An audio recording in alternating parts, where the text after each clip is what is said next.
अभी कुछ दिन पहले इंडिया के इलाके पूंछ में एक अफसोसनाक वाकया पेश आया जहां पर उनके 5 फौजी जवानों की जानें गईं।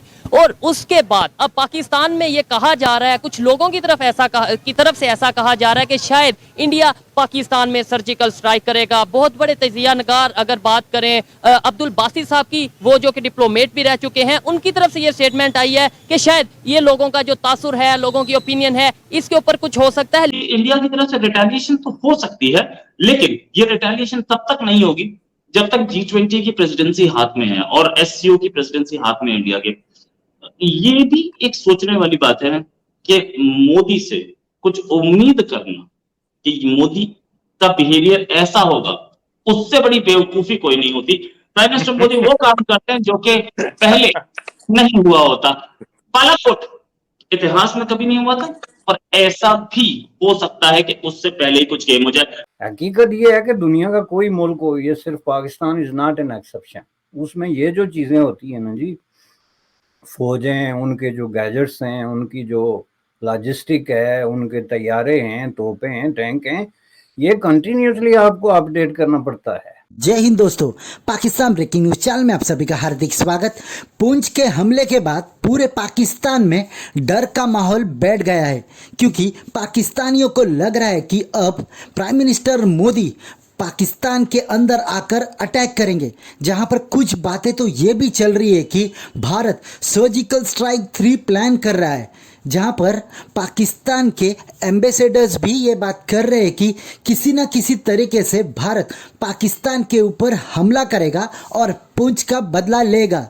जहां पर पाकिस्तानी मिलिट्री भी इस बात से अवेयर है कि भारत पुंछ का रिप्लाई दे सकता है, इसलिए उन्होंने अपने सभी आर्मी पर्सन्स को भारत के लगे हुए सभी बॉर्डर्स के ऊपर एक्टिव रहने को कहा है और उन्होंने सर्विलांस रडार भी शुरू कर दिया है, क्योंकि इसके पहले भारत ने पाकिस्तान में जाकर वहां पर छुपे हुए आतंकियों के ऊपर एयर अटैक किया था। उस एयर अटैक को किसी भी पाकिस्तान के रडारों ने लोकेट ही नहीं किया और भारत जाकर पाकिस्तान में घुस गया और उन्होंने वहां पर अटैक किया और फिर लौट आया। जब भारतीय मीडिया ने ये रिपोर्ट दी कि भारत ने सर्जिकल स्ट्राइक किया है, तब जाके पाकिस्तान को याद आया कि उनके धरती पर आकर भारत ने कोई स्ट्राइक किया हो। तो क्या फिर से ऐसी ही कोई स्ट्राइक प्राइम मिनिस्टर मोदी के द्वारा पाकिस्तान के ऊपर की जाएगी? ऐसे ही वीडियो को अंतिम तक देखते रहिए, लाइक कीजिए, शेयर कीजिए और सब्सक्राइब कीजिए हमारे चैनल को और बेल आइकन दबाना बिल्कुल भी ना भूले। और आपकी जो भी राय हो उसे कमेंट बॉक्स में ज़रूर दे। धन्यवाद। मैं कल एक पाकिस्तानी चैनल पे था तो मुझसे पूछा कि रिटेलिएशन होगा। मैंने कहा होगा और 100% होगा और जरूर होगा, तैयार रहो। अब सवाल ये है, आसमान से होगा, जमीन से होगा या समुंदर से होगा? होगा तो जरूर, तैयार हैं आप। और मैंने कहा लास्ट टाइम 1 के 10 लिए थे, अब की बार रेशो बढ़ाएंगे। लास्ट टाइम 1 का 10 था रेशो, अब की बार पूरी मंशा है रेशो बढ़ाने की। तो रोहित भाई, तो उन्होंने मुझे पूछा कि अभी तो होगा नहीं, अभी तो आप SCO ये हो। मैंने कहा जहां मुझ जैसे और मेरे भाई रोहित जैसे साधारण लोग का दिमाग खत्म होता, वहां से मोदी जी का दिमाग शुरू होता है। And if somebody thinks he can predict Modi and his moves, you are living in a fool's paradise. Modi ji वो करेंगे जिसकी किसी को उम्मीद नहीं हो। मोदी जी वो सोचेंगे जहां आप और हम सोच नहीं सकते, और मोदी जी वो करके दिखाएंगे जिसके बारे में किसी को सपना ना आया हो। लास्ट टाइम देखिएगा, एक मैसेज भिजवाई थी, अभिनंदन को छोड़ दो वरना 9 बजे हमला करूंगा। मुझे तो वो सौदागर का डायलॉग याद आया, हम तुम्हें मारेंगे और जरूर मारेंगे, जगह और वक्त भी हम तक मुकर्रर करेंगे, बंदूक और गोली भी हमारी होगी। तो आपको याद है कुरैशी कब कपा रहा था, बाजवा के घुटने कांप रहे थे और इमरान खान को पसीने आ रहे थे। ये पाकिस्तान के पार्लियामेंट में कहा गया, हमने नहीं कहा, पाकिस्तान के पार्लियामेंट में कहा गया कि तुम तो भैया, तुम्हारी तो हालत टाइट हो गई। क्या एक मैसेज जो है 9 बजे हम हमला करेंगे। अब मुझे बताए रोहित भाई, बाजवा साहब ने क्या गलत बोला? हम तो 2 साल से ये कह रहे आपुर में, ये इस चीज को तो भाजपा साहब ने वैलिड किया। मैंने तो हमेशा विद स्टैटिक्स विद डाटा बताया कि पोजीशन कितनी एम्यूनिशन की, आपकी टैंकों की हालत क्या, आपकी जहाजों की हालत क्या है, आपके एम्यूनिशन क्या, आपके फूड रिजर्व्स क्या है। हकीकत ये है कि दुनिया का कोई मुल्क हो, ये सिर्फ Pakistan is not an exception. उसमें ये जो चीजें होती है ना जी, फौजें, उनके जो गैजेट्स हैं, उनकी जो लॉजिस्टिक है, उनके तैयारे हैं, तोपें हैं, टैंक हैं, ये कंटिन्यूसली आपको अपडेट करना पड़ता है, वरना आप पीछे रह जाते हैं। ये तेजी से बदलती हुई टेक्नोलॉजी में, और ये अपडेट करने के लिए क्या करना पड़ता है, पैसे जरूरत होते हैं। तो जब आपके पास पैसे ही नहीं, और गुज़श्ता हर 20 सालों से 30 सालों से आपका ये इशू किसी न किसी तरीके से तो है कि जी हमारे पास पैसे ही नहीं, और जो पैसे हैं वो सारे इसी पे लग जाते हैं, डिफेंस पे।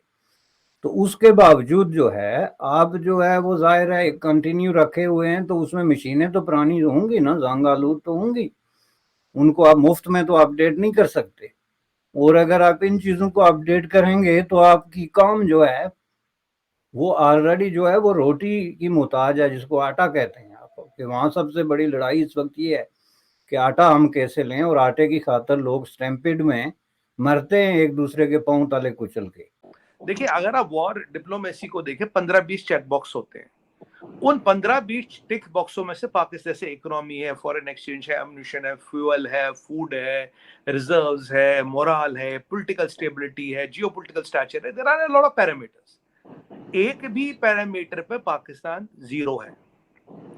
अब मैं बोलूं भैया वो बाल और फरसों से लड़ेगा, लठ लेके आ जाएगा लड़ने, भाई तलवार लेके आ जाएंगे, गजवा हिंदी तो करना है, पर रोहित भाई खाना भी तो चाहिए ना उसके लिए। लास्ट टाइम आप मजाक कर रहे थे सुमित भाई, ये बिना बिजली के गजवा हिंद कैसे होगा। अब की बार समस्या बढ़ गई, बिजली तो आई नहीं, खाना भी नहीं है। अब खाना तो चाहिए ना, रोटी तो चाहिए ना, कैसे चलेंगे। अब घोड़े पे चढ़ के भी आओगे तो घोड़े को भी तो खाना देना पड़ेगा। अब भाजपा साहब ने बोला तोप है उसमें तेल नहीं है, मिसाइल है उड़ती नहीं। जीएफ, एक बात बताए, आप और मैं कितने शो पे बोल सकते हैं जंग फाइटर अंडर 18 GF-17 को बोल चुके हैं। अब कमर जावेद बाजवा इसको वैलिडेट कर रहे हैं। जंग, मैंने कहा ना GF-17 नहीं उड़ता, 2 कंट्रियों ने लिया था, दोनों ने ग्राउंड कर लिया।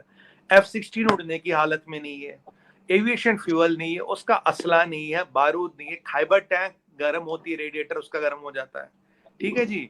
ड्रोन ऐसे जिनमें 2-2 मिसाइलें दागते, कुछ होता नहीं। बंदूक है तो उनका एम्यूनिशन नहीं है, इनकी वैसे एम्यूनिशन फैक्ट्री हो तो आजकल यूक्रेन के लिए एम्यूनिशन बना रही है, सच्चाई ये है।